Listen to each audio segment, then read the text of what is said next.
In this video, we're going into the Central City Smart Home to review the Amazon Fire TV Soundbar Plus. This is the latest soundbar from Amazon. And folks, I just happen to have the perfect home theater setup to test it out to see if it's any good. As part of this review, we're going to look at the built-in subwoofer that comes with the Soundbar Plus as opposed to the base unit. We're also going to discuss all the different connection options, both HDMI and of course Bluetooth. We'll compare it to the Fire TV Soundbar, the one that doesn't come with the built-in subwoofer.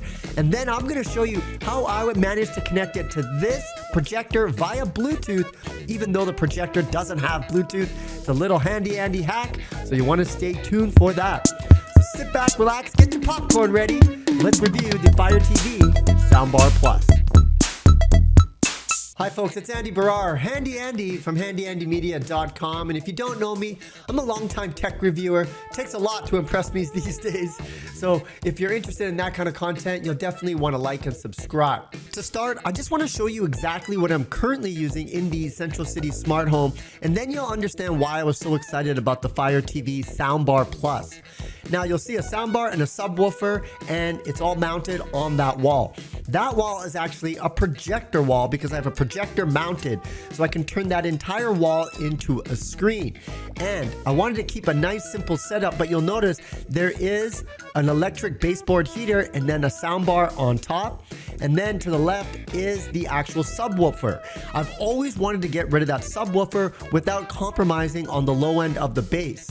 And that is where the Fire TV Soundbar Plus comes into play, because this Plus version has a built-in subwoofer inside of it. So I should have a nice sleek unit, and it shows you everything that it comes with, including a controller, HDMI. Let me just turn that controller around so you can see how it looks like.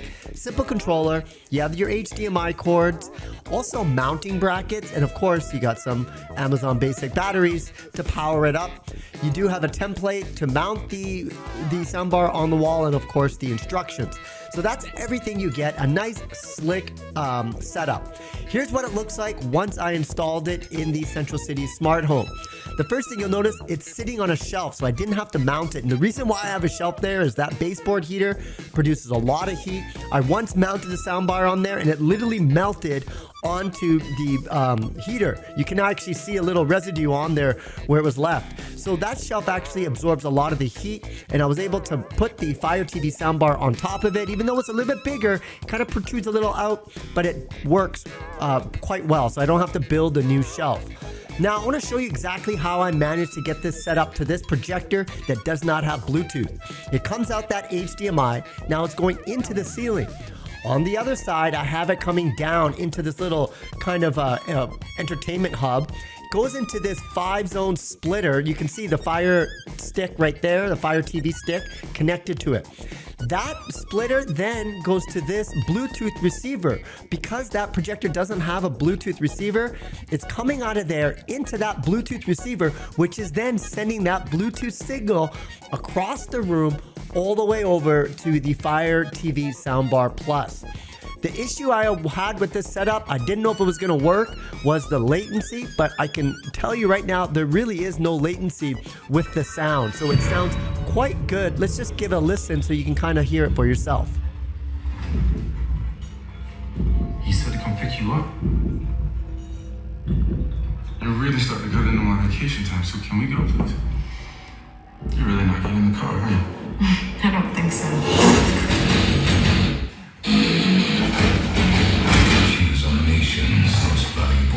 Hear that dynamic range. Gets quiet to loud depending on what you're watching. That's why they trained her. And look at that slick kind of setup, you know, minimalistic, but it definitely turns this room into a theater room. Oh yeah. That's why they trusted her. I have an assignment. It's like a paid holiday. Diplomatic planes. There's an emergency. Slap them on. You want me to be actually? You guys would be like the perfect couple. So why did they betray her? So it's all about immersive entertainment, and just from you looking at the website, you can see how it's pushing that sound. It even has a dialogue button to make the dialogue easier. It has 4 different types of listening zones, and you take a good look of what it looks like under the hood. So you do get that low-end sub inside of the soundbar, and that's the difference between the Plus, and I'll explain that a little bit later with the other version that they have. But if you're looking for kind of like a slick setup, if you have, say, a little entertainment stand like this, you can just sit it right underneath your television. Of course, you can mount it. You can connect it through optical, HDMI. It has a USB port, I'm not sure why, but also Bluetooth. And I was using it with the Bluetooth because that's probably the easiest way that you can set it up. And of course, you could do it off your phone, play music during a party, but also Bluetooth for your home theater setup if you do something similar to what I did. Now, if we compare it with the Fire TV soundbar, you'll notice it's about $100 difference. And I'm just gonna tell you, it's longer in terms of the length. It has a 3.1 speaker channels because of the built-in subwoofer. And, you know, personally, I think it's worth the investment. If you are really into, watching film, you need that low end. It makes a big, big difference. And I just like the slick design and way that it's set up. It's kind of like an all-in-one package without having that separate sub, which you could put anywhere in the room, but why would you need a separate sub if you don't need it? Because you have a soundbar that can give you that low-end bass. Now, there's a couple of things I would like to see changed because inside, especially if you have a Fire TV stick and you use that for streaming, you can program it so that you can control the soundbar, both with the power button and the volume. But here's where I kind of got stuck, and I hope Amazon or somebody from Amazon is listening to this because they can actually make this fix in a firmware update. What I want to be able to do is, because you'll notice I have it connected to the projector. The way that the projector works is you have to press the power button twice to turn it off. And I was able to program the Fire Stick controller to turn the projector off. But if I also program it to turn the soundbar, what happens is when I hit it twice to turn the projector off, it turns the soundbar on or off, on or off. So I can't time it all. What I would like Amazon to do is make a firmware update so that it says if you are connecting this to a soundbar, you would have to press it twice to turn on or turn off. So essentially you would have one controller that would turn on your projector, and that same controller can also turn on your Soundbar Plus, the Fire TV Soundbar Plus, and also control the volume with one. Because the way that I currently have it, I still need those two controllers. The great thing about the Soundbar Plus compared to the previous soundbar that I had is that it doesn't have an automatic turn off. So for guests that come and stay with me, I leave the soundbar on. What they do is they turn the projector on, the Fire Stick, is now in operation, and the music or sound is definitely playing automatically off the soundbar because it's already on. Otherwise, especially with Bluetooth, when you turn it on, it's gonna have to make that connection. And I'm just trying to make it, kind of tech friendly, so it's kind of like a turnkey solution. So Amazon, if you're listening, please make a firmware update so that people that are using it with a projector, you can press the power button twice to turn it on or off. That would solve a lot of problems that I experienced and basically allow for that single controller.